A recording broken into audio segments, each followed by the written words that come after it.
Nabi adalah orang yang mendapatkan wahyu dari Allah untuk dirinya sendiri.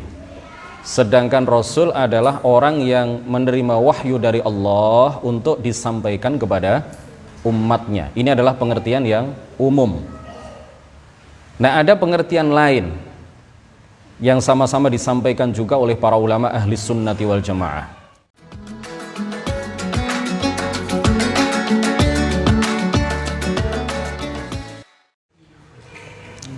Assalamualaikum warahmatullahi wabarakatuh.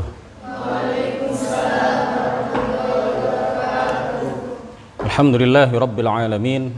Wassalatu wassalamu ala sayyidina Muhammadin al-amin wa ala alihi wa sahbihi at-tayyibin at-tahirin. Rabbi shrah li sadri wa yassir li amri wa thabbitni ala al-iman. Allahumma la sahla illa ma ja'altahu sahla wa anta ya hayyu ya qayyum taj'alul hazna idza syi'ta sahla. Amma ba'du, ila asyrafin nabiyyin Muhammadir Rasulillah sallallahu alaihi wasallam wa alihi wa dhurriyyatihi wa azwajihi wa ahli baitihi al-kiram wa ila arwahi ikhwanihi minal anbiya'i wal mursalin was sahabati wat tabi'in wal awliya'is salihin والعلماء العاملين والملائكة المقربين والمجاهدين في سبيل رب العالمين وإلى المصنفين المخلصين ونخص خصوصا إلى سلطان الأولياء الشيخ عبد القادر الجيلاني والإمام أحمد الرفاعي الكبير وسلسلة رجال الطريقة الرفاعية وسلسلة رجال الطريقة القادرية وسلسلة رجال الطريقة النكشبندية وسلسلة رجال الطريقة العالمية وإلى أرواح المسلمين والمسلمات والمؤمنين والمؤمنات من مشارق الأرض إلى مغاربها برها وبحرها خصوصا آباءنا وأمهاتنا وأجدادنا وجداتنا ومشايخنا ومشايخ مشايخنا وأساتذتنا وأساتذة أساتذتنا ونخص خصوصا إلى شيخ مشايخنا الشيخ محمد هاشم الشعري والشيخ عبد الوهاب حسب الله الشيخ بالصوري شنسوري والشيخ عبد العزيز مشوري والشيخ عبد المهيمن نور وسائر مشايخنا وأساتذتنا وسائر مؤسسي ومشايخ جمعية نهضة العلماء ونخص خصوصا إلى من فتح الإسلام في هذه القرية وبنية التوفيق والتيسير وبنية قضاء جميع الحاجات والديون وبنية الشفاء والنصر على الأعداء وقبول الدعاء ونيل كل سل ورؤية الرسول وشفاعة الرسول ومرافقة الرسول في الآخرة ولرضاء الله الفاتحة. أعوذ بالله من الشيطان الرجيم. بسم الله الرحمن الرحيم. الحمد لله رب العالمين الرحمن الرحيم مالك يوم الدين إياك نعبد وإياك نستعين اهدنا الصراط المستقيم صراط الذين أنعمت عليهم غير المغضوب عليهم ولا الضالين آمين. Para pemirsa FB and online yang mudah-mudahan semuanya senantiasa dirahmati, dimuliakan dan ditinggikan derajatnya oleh Allah Subhanahu wa taala. Ini adalah sesi yang ketiga, pertemuan yang ketiga dari kajian kitab Matan Jauharut Tauhid. Kita telah mengkaji bersama-sama pada sesi pertama dan sesi kedua. Pada sesi yang pertama kita membahas, mengulas, menguraikan sedikit ya, sekilas tentang pengarang kitab, kenalan dengan kitab ini secara umum, kenalan dengan pengarang kitab ini, penyusun kitab ini. Kemudian pada sesi yang pertama kita juga telah membahas tentang makna Bismillahirrahmanirrahim, penjelasan terkait dengan Bismillahirrahmanirrahim. Kemudian pada sesi yang kedua kita telah mengulas tentang makna sholawat, makna salam. Kemudian pada sesi ini kita akan melanjutkan qala al-muallifu rahimahullahu ta'ala wa nafa'ana bihi wa bi'ulumihi wa amaddana bi amdadihi wa afadha alaina min barakatihi amin. Alhamdulillahi ala silatihi thumma salamullahi ma' salatihi ala nabiyyin ja'a bit tauhidi wa qad khala ad-dinu 'anit tauhidi.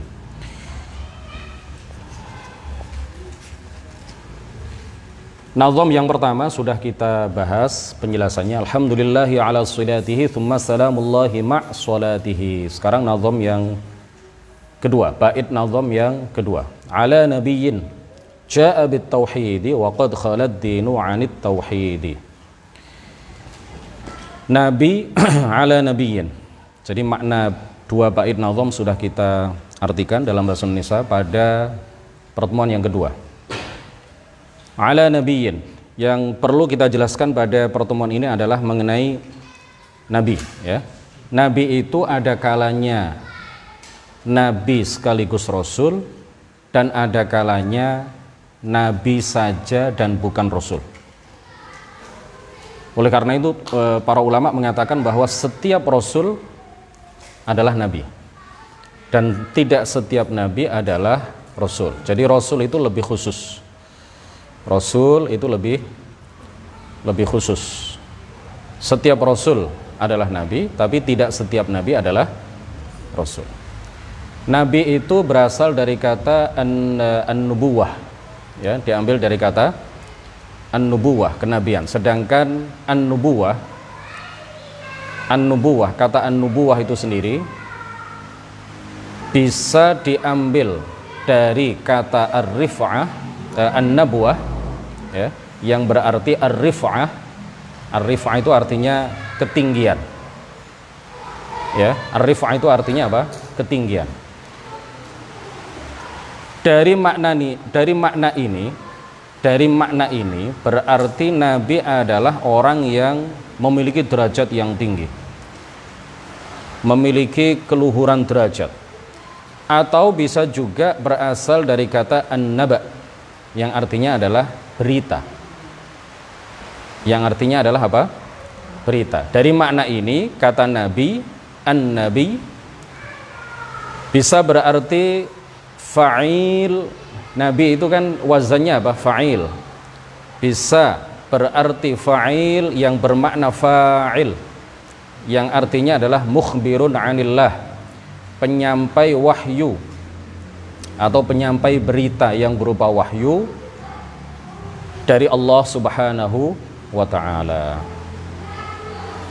Atau fa'il bimakna maf'ul. Nabi itu kan fa'il, ya, wazannya apa? Fa'il. Tapi yang pertama tadi fa'il bimakna fa'il berarti adalah mukhbirun 'anillah, penyampai berita dari Allah Subhanahu wa ta'ala. Atau fa'il dengan makna maf'ul, artinya adalah mukhbarun 'anillah. Mukhbar 'anillah artinya orang yang diberi berita yang berupa wahyu oleh Allah melalui malaikat. Nah, jumlah nabi secara keseluruhan itu berdasarkan sebuah hadis yang diriwayatkan oleh Imam Ibnu Hibban di dalam kitab Sahih Ibnu Hibban. Ada 124.000 nabi.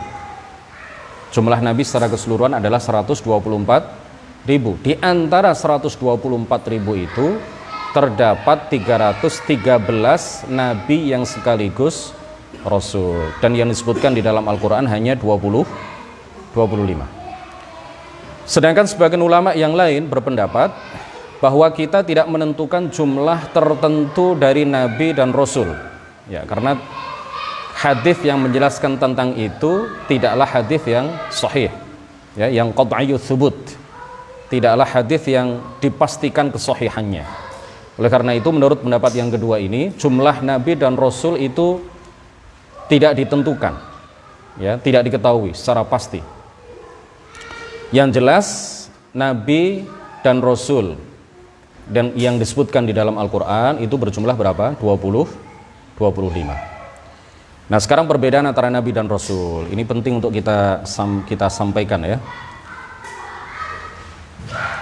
Perbedaan antara nabi dan rasul yang umum, yang sangat populer, yang disebutkan di dalam beberapa kitab, bahwa nabi adalah orang yang mendapatkan wahyu dari Allah untuk dirinya sendiri, sedangkan rasul adalah orang yang menerima wahyu dari Allah untuk disampaikan kepada umatnya. Ini adalah pengertian yang umum.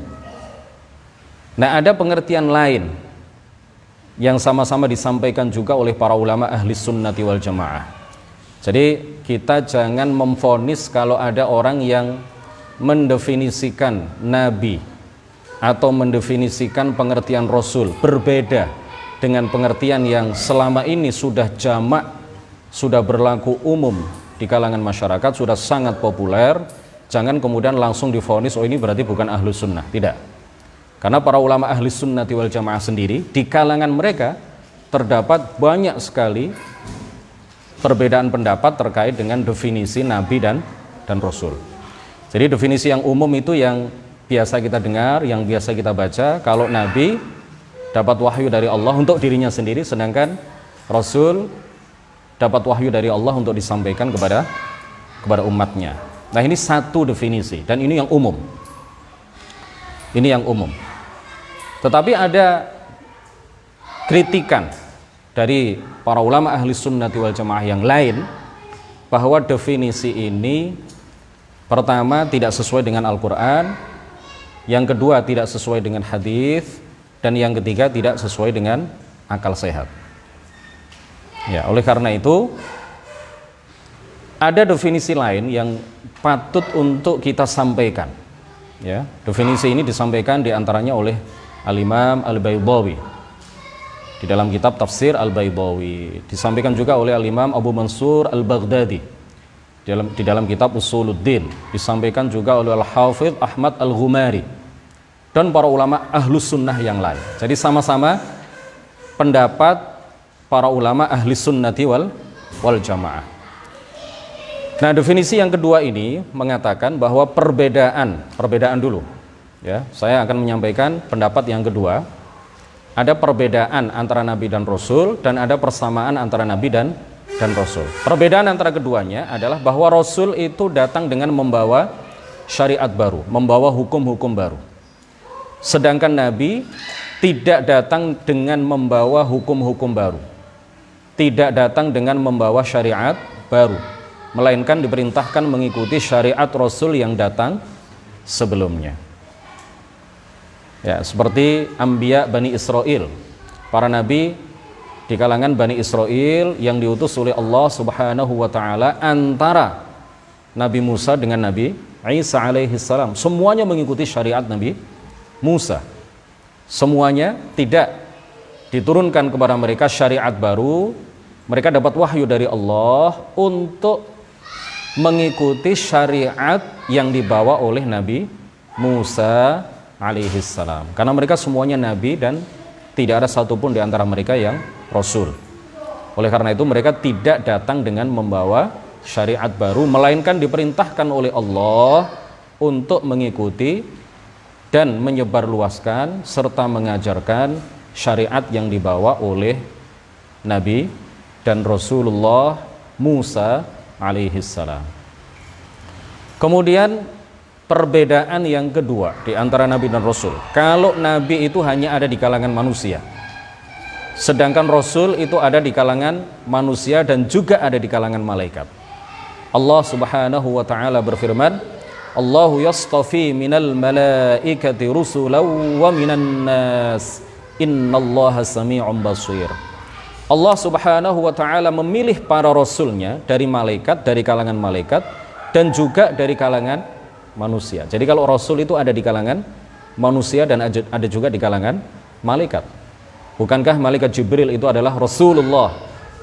Ya, Rasulullah, utusan Allah yang Allah utus untuk membawa dan menurunkan wahyu kepada para nabi. Di antaranya adalah nabi kita, Nabi Agung Muhammad sallallahu alaihi wasallam. Kemudian antara nabi dan rasul itu ada persamaannya.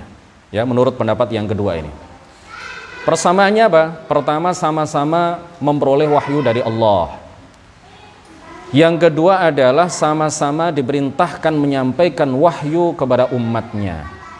Karena salah satu sifat wajib bagi nabi adalah apa? Bagi nabi dan juga rasul adalah apa? Sifat tabligh. Sifat apa? Tabligh, menyampaikan wahyu. Menyampaikan berita yang berupa wahyu yang diterima dari Allah Subhanahu wa taala melalui perantaraan malaikat. Disampaikan kepada siapa? Disampaikan kepada umatnya. Nah, pendapat yang kedua ini mengatakan bahwa dalil bahwa nabi yang bukan rasul, artinya yang nabi saja bukan rasul, itu juga diperintahkan tabligh, diperintahkan menyampaikan wahyu kepada orang lain, kepada umatnya, tidak hanya untuk dirinya sendiri. Ya, dalilnya adalah beberapa ayat Al-Qur'an dan juga beberapa hadis. Di antaranya adalah Al-Qur'an surah Az-Zukhruf ayat 6. Allah Subhanahu wa taala berfirman, "Wa kam arsalna min nabiyyin fil awwalin." Betapa banyak nabi-nabi yang telah kami utus kepada umat-umat yang terdahulu. Jadi di sini dikatakan oleh Allah Subhanahu wa taala apa? Nabi. Wa kam arsalna min nabiyyin. Betapa banyak betapa banyak nabi yang telah kami utus kepada umat-umat terdahulu. Jadi di sini menggunakan redaksi apa? Ayat ini menggunakan redaksi apa? Nabi. Dan nabi di dalam ayat ini ditegaskan oleh Allah, diutus oleh Allah. Diutus itu artinya apa? Diperintahkan untuk menyampaikan wahyu, bukan hanya untuk dirinya sendiri wahyu itu, tetapi diperintahkan untuk disampaikan kepada umatnya. Itu makna irsal itu. Itu makna apa? Mengutus, ya. Mereka diutus. Nabi itu diutus oleh Allah. Itu artinya apa? Diperintahkan menyampaikan wahyu. Ini satu dalil. Dalil yang lain misalkan, ya, ada beberapa ayat Al-Qur'an. Wa ma arsalna min qablika min rasulin wala nabiyyin illa idza tamanna alqa syaitanu fi umniyatihi. Suratul Hajj ayat 52. Dan kami tidak mengutus seorang rasul, kata Allah, dan tidak pula mengutus seorang nabi sebelum engkau Muhammad, melainkan apabila dia berdakwah dan membaca suatu bacaan, setan pun berusaha mengambil kesempatan untuk mengatakan sesuatu yang tidak dikatakan olehnya, untuk mengelabui manusia bahwa itu adalah perkataan nabi dan rasul tersebut. Jadi dalilnya adalah yang bagian awal dari ayat ini. Wa ma arsalna min qablika mir rasulin wala nabi. Dan tidaklah kami mengutus sebelum engkau wahai Muhammad, ya, baik itu seorang rasul maupun seorang nabi. Jadi dalam ayat ini ditegaskan oleh Allah Subhanahu wa taala bahwa baik nabi maupun rasul itu adalah diutus oleh Allah. Diutus oleh Allah. Artinya apa? Diperintahkan menyampaikan wahyu kepada umatnya. Diperintahkan menyampaikan wahyu kepada umatnya. Jadi wahyu itu bukan hanya untuk diri mereka sendiri, tetapi Allah Subhanahu wa taala menegaskan wa ma arsalna min qablika mir rasulin wala nabiyyin illa idza tamanna, dan seterusnya. Jadi kalau nabi dan rasul dalam ayat ini ditegaskan oleh Allah, diutus oleh Allah, itu artinya apa? Diperintahkan untuk menyampaikan wahyu kepada umatnya. Dan masih banyak lagi ayat-ayat yang lain. Kemudian dari segi hadis misalkan, ya, dalam sebuah hadis Rasulullah Shallallahu Alaihi Wasallam. Kenapa? Ada gangguan? Ada gangguan? Enggak. Ada gangguan? Enggak. Aman. Lancar. Jaringannya lancar. Kita lanjutkan. Di dalam sebuah hadis yang diriwayatkan oleh Imam Al-Bukhari dan juga Imam Muslim, bahwa Rasulullah sallallahu alaihi wasallam bersabda, "Kanan nabiyyu yub'atsu ila qaumihi khassatan wa bu'ithtu ilan nasi kaffatan." Nabi terdahulu itu diutus oleh Allah Subhanahu wa taala khusus kepada kaumnya. Sedangkan aku, kata Allah, kata siapa? Kata Rasulullah Sayyiduna Muhammad sallallahu alaihi wasallam, diutus untuk seluruh umat manusia dan juga jin. Jadi Nabi sebelum kedatangan Nabi Muhammad sallallahu alaihi wasallam, para nabi sebelum Nabi Muhammad itu diutus kepada kaumnya. Apa makna diutus? Diperintahkan untuk menyampaikan wahyu. Diperintahkan untuk menyampaikan wahyu kepada umatnya. Berarti nabi itu juga apa? Diperintahkan oleh Allah untuk menyampaikan wahyu kepada umatnya. Tabligh, ya. Nah, dari segi logika, kalau dikatakan Nabi itu mendapatkan wahyu dari Allah untuk dirinya sendiri, tidak untuk disampaikan kepada umatnya, lah tugas dia sebagai Nabi itu apa? Padahal kita yang bukan Nabi, kita bukan Rasul, kita bukan ulama, kita bukan wali, ya, kita bukan orang yang ahli ilmu, tapi kita diperintahkan oleh syariat, oleh Rasulullah Shallallahu Alaihi Wasallam untuk menyampaikan apa yang kita pelajari kepada orang lain, untuk menyebarkan ilmu kita kepada orang lain.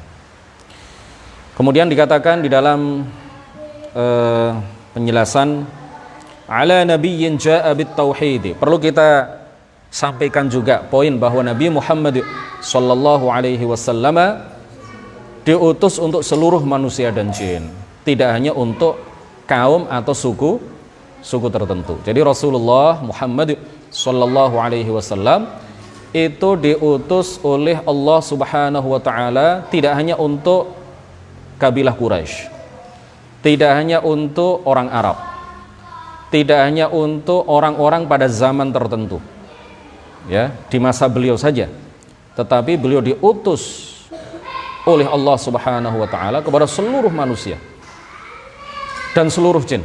Ya, Allah Subhanahu Wa Taala berfirman, Tabarakalladzi nazzalal furqana ala 'abdihi liyakuna lil 'alamina nadhira. Surat Al-Furqan ayat 1. Maha suci Allah yang telah menurunkan Al-Qur'an kepada hambanya, yaitu Muhammad sallallahu alaihi wasallam, agar dia menjadi pemberi peringatan kepada siapa?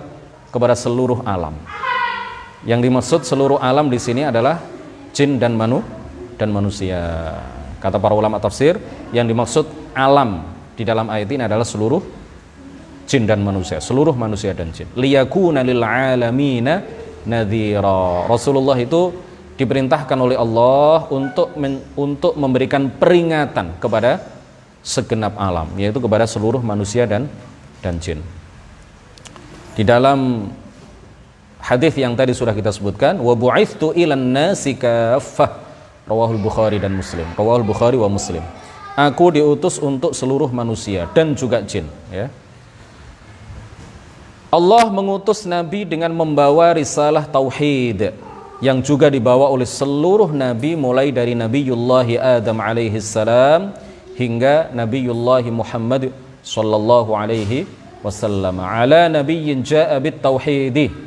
Mudah-mudahan salawat dan salam itu tertuju kepada Nabi yang membawa tauhid, yang membawa akidah tauhid, risalatut tauhid. Rasulullah sebagaimana nabi-nabi sebelumnya, sebagaimana rasul-rasul yang datang sebelum beliau, semuanya diperintahkan oleh Allah untuk menyampaikan risalatut tauhid, aqidatut tauhid, ya.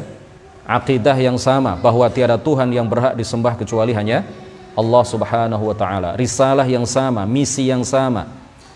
Misi yang diemban oleh seluruh nabi dan rasul itu sama, yaitu menyebarkan tauhid, bahwa tiada Tuhan yang berhak disembah kecuali Allah. Dan semua nabi membawa agama yang sama, yaitu agama Islam. Tidak ada nabi yang membawa agama selain Islam. Nabi Adam adalah seorang muslim, umat Nabi Adam adalah umat Islam. Nabi Nuh adalah seorang muslim, umat Nabi Nuh adalah kaum muslimin. Nabi Ibrahim, umat Nabi Ibrahim, Nabi Musa, umat Nabi Musa, Nabi Isa, umat Nabi Isa, semuanya adalah muslim. Tidak ada satupun nabi yang membawa agama selain Islam. Ya. Jadi Islam, al-Islamu dinu jami'il anbiya. Islam itu adalah agama seluruh nabi.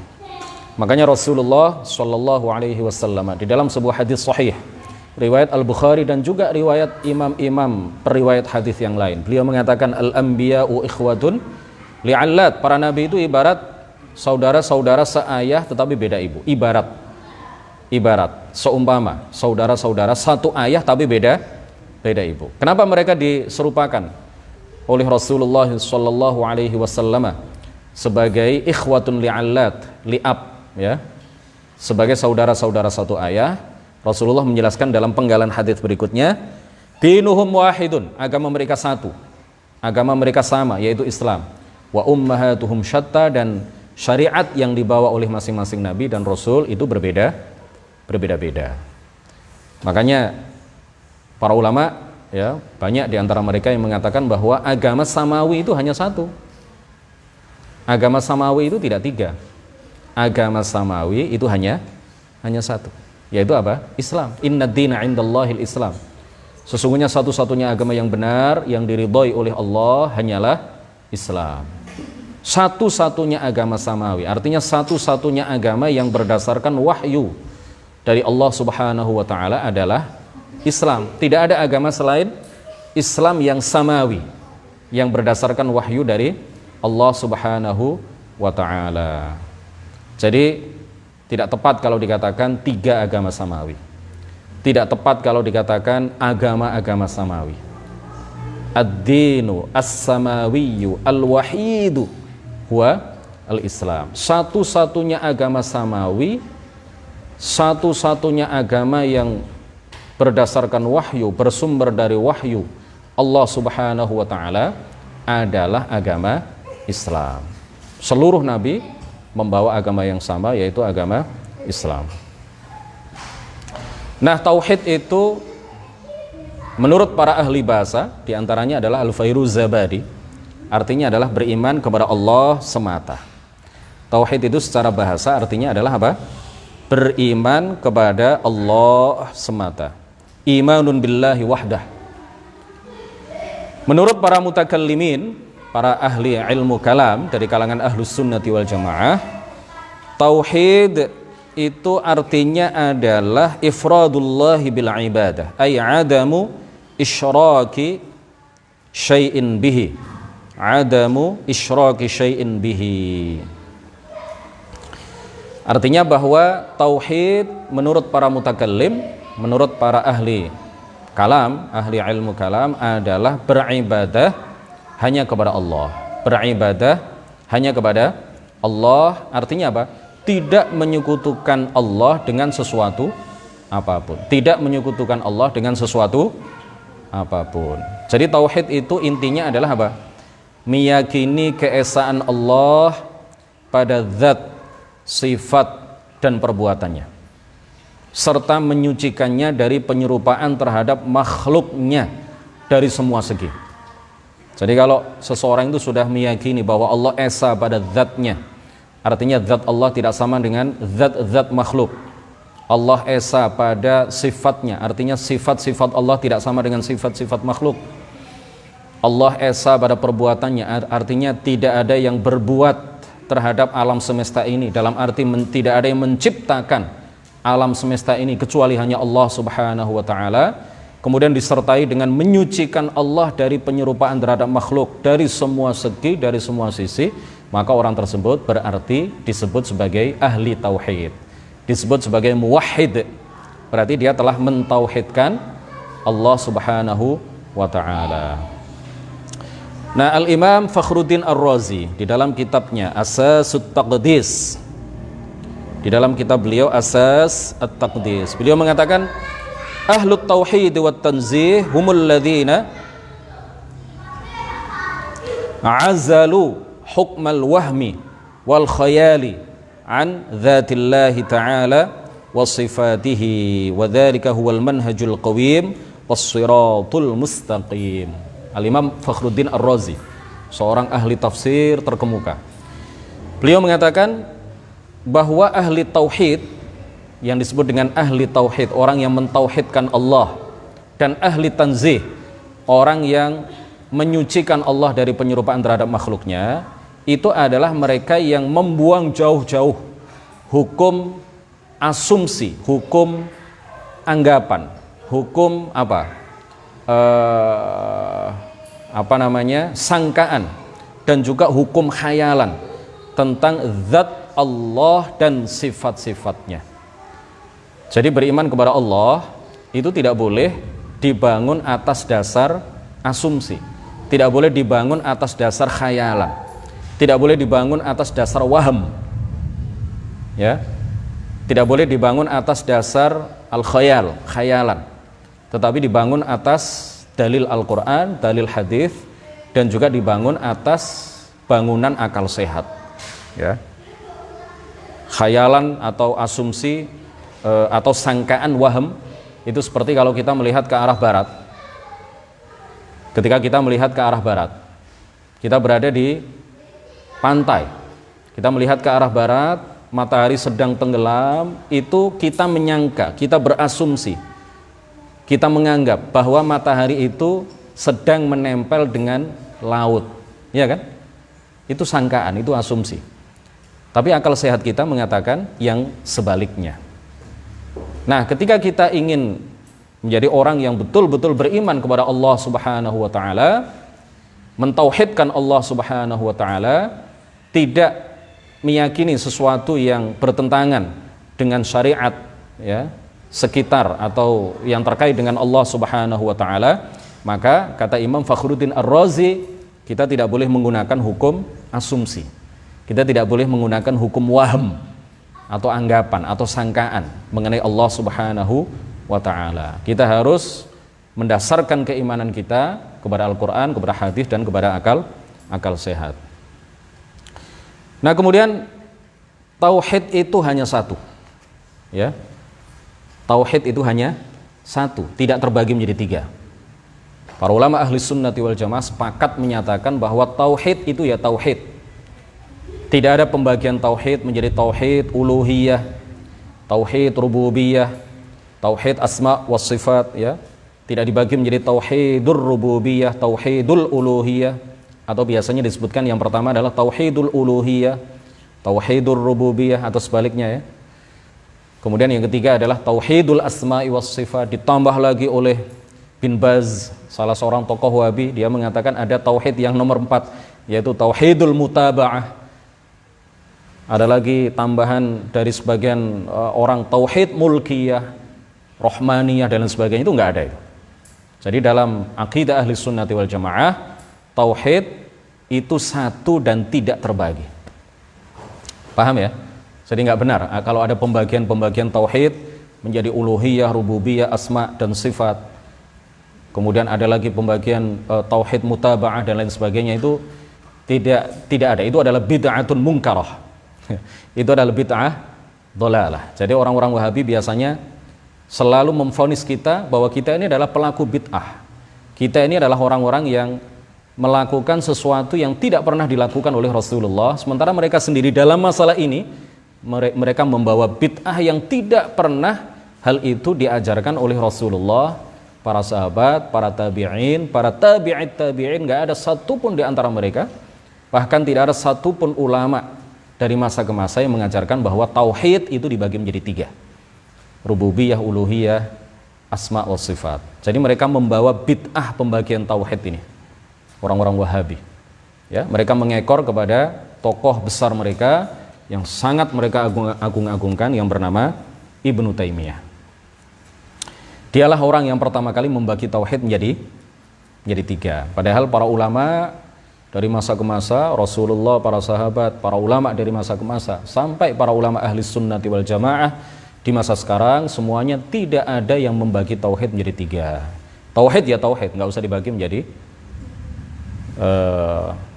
3 atau 4 atau 5 ya. Salah satu dalil untuk membantah pembagian tersebut adalah hadis yang disabdakan oleh baginda Rasulullah sallallahu alaihi wasallam. Umirtu an uqatilan nasa hatta yashhadu an la ilaha illallah wa anni rasulullah. Hadis mutawatir ma'nawi, mutawatir ma'nan. Bahwa Rasulullah mengatakan, aku diperintahkan untuk memerangi umat manusia sehingga mereka bersaksi bahwa tiada Tuhan yang berhak disembah kecuali Allah, dan mereka bersaksi bahwa aku adalah utusan Allah. Coba perhatikan, hadis ini tidak disabdakan oleh Rasulullah dengan redaksi aku diperintahkan oleh Allah untuk memerangi manusia sehingga mereka mentauhidkan Allah dengan tauhid uluhiyah, tauhid rububiyah, tauhid asma wa sifat misalkan. Kan tidak. Rasulullah hanya mengatakan apa? Hatta yashhadu, sehingga mereka bersaksi bahwa tiada Tuhan yang berhak disembah kecuali Allah dan aku adalah utusan Allah. Nah, hadis ini mutawatir ya, mutawatir ma'nawi. Lafadznya mungkin berbeda-beda, tetapi jalur periwayatannya sangat banyak dan para perawinya dari satu tobaqoh ke tobaqoh berikutnya itu luar biasa banyak. Makanya kemudian hadis ini secara makna itu dari seluruh jalur periwayatan secara makna itu sama. Meskipun lafadznya agak berbeda sedikit, tetapi tidak saling bertentangan secara makna. Saling menguatkan antara satu jalur periwayatan dengan jalur periwayatan yang lain. Jadi hadis ini diriwayatkan oleh 15 orang sahabat. Di tobaqoh yang pertama, ya, yang mendengar langsung dari Rasulullah terkait dengan hadis ini ada 15 orang sahabat. Di antara mereka adalah al-'asharah al-mubasysyaruna bil jannah. Ya, 10 orang sahabat yang dijamin oleh Rasulullah masuk ke dalam surga. Kemudian hadis ini diriwayatkan oleh banyak sekali para perawi hadis. Di antaranya adalah Al-Bukhari, Muslim, Abu Dawud, At-Tirmidzi, An-Nasa'i, Ibnu Majah dan lain-lain. Jadi Rasulullah tidak mengatakan hatta yuwahhidu, misalkan umirtu an uqatilan nasa hatta yuwahhidu tauhidar rububiyah wa tauhidal uluhiyah wa tauhidal asma'i was sifat. Tetapi Rasulullah mengatakan apa? Hatta yashhadu. Karena tauhid itu memang satu, tidak terbagi menjadi 3. Nah, kenapa orang-orang Wahabi membagi tauhid menjadi 3? Tujuannya adalah untuk mengkafirkan orang muslim yang bertawassul dengan wasilah nabi atau wali. Kata mereka, seorang muslim yang bertawassul dengan wasilah seorang nabi, wasilah orang soleh, wasilah orang yang sudah berderajat sebagai wali, maka itu sama dengan orang-orang kafir, orang-orang musyrik ketika itu yang mengakui Allah sebagai Tuhan tetapi masih beribadah kepada berhala. Jadi orang yang bertawassul, ya Allah, misalkan, terimalah doaku dengan wasilah Sunan Ampel. Itu kata orang Wahabi sama dengan orang musyrik jahiliyah, orang kafir Quraisy ketika itu yang mengakui Allah sebagai Tuhan tetapi masih menyembah berhala. Para pelaku tawassul itu mengakui Allah sebagai Tuhan, kata mereka, tetapi masih menyembah perantara-perantara, masih menyembah Sunan Ampel, masih menyembah Kanjeng Nabi, masih menyembah para wali. Itu artinya apa? Hanya mentauhidkan Allah dengan tauhid rububiyah, hanya mengakui Allah sebagai Tuhan, ya, tetapi apa? Tidak beribadah hanya kepadanya, tidak mentauhidkan Allah dengan tauhid uluhiyah. Ya, jadi mereka ada di kitab-kitab mereka, lucu itu ya. Jadi orang-orang Wahabi itu mengatakan bahwa orang-orang kafir Quraisy itu bertauhid kepada Allah dengan tauhid rububiyah. Masa orang kafir itu kemudian bertauhid kepada Allah, mentauhidkan Allah? Ya. Ini lucu, yang paling lucu ini, kelucuan yang paling lucu. Bagaimana cara mereka berpikir ya? Bagaimana cara mereka berpikir? Mereka tidak jernih di dalam menyampaikan masalah ini. Kenapa? Karena taklid buta mereka kepada Ibnu Taimiyah yang merupakan tokoh sentral mereka. Mereka tidak mau mengatakan sesuatu yang berbeda dengan tokoh mereka. Karena Ibnu Taimiyah sudah membagi tauhid menjadi 3, maka mereka juga membagi tauhid menjadi 3. Kemudian pembagian tauhid menjadi 3 itu juga dimaksudkan untuk mengkafirkan seorang muslim yang mentakwil ayat-ayat mutasyabihat. Yang mentakwil ayat-ayat mutasyabihat, seperti ayat Ar-Rahmanu 'alal 'arsy istawa. Istawa, kata orang Wahabi, nggak boleh diartikan, nggak boleh ditakwil dengan makna menguasai. Tidak boleh ditakwil dengan makna qahara atau istaula, menundukkan dan menguasai. Tapi harus diambil apa adanya. Harus dimaknai dengan makna zahirnya, yaitu Allah duduk di atas arsy, kata mereka. Allah bertempat tinggal, istaqarra atau jalasa di atas arsy, atau duduk di atas arsy. Nah, ini adalah maksud mereka ketika mereka mengatakan bahwa tauhid itu ada yang disebut dengan tauhidul asma'i was sifat. Tujuannya apa? Untuk mengkafirkan seorang muslim yang melakukan takwil terhadap ayat-ayat yang seakan-akan, yang seolah-olah ayat itu memiliki makna bahwa Allah memiliki sifat-sifat makhluk, seperti ayat Ar-Rahmanu 'ala al-'arsy istawa. Kalau ada seseorang yang memahami ayat ini, kemudian mentakwil ayat ini dengan makna bahwa Allah yang Maha Kuasa menundukkan dan menguasai arasy, apa kata orang Wahabi? Kafir orang ini. Itu artinya dia tidak mentauhidkan Allah dengan tauhidul asma'i was sifat. Terakhir, sebelum kita akhiri majelis ini, Syekh Ibrahim Al-Laqani mengatakan apa? Di dalam penggalan kedua dari bait yang kedua, dari bait nazam yang kedua, waqad khalad dinu 'anit tauhid. Dan agama itu telah kosong dari satu. Ya. Dan agama itu, tauhid di sini diartikan oleh sebagian pensyarah kitab ini dengan makna at-tafarrud, ya, makna lughawi. Bukan tauhid yang tadi kita terangkan. Artinya apa? Agama telah kosong dari satu.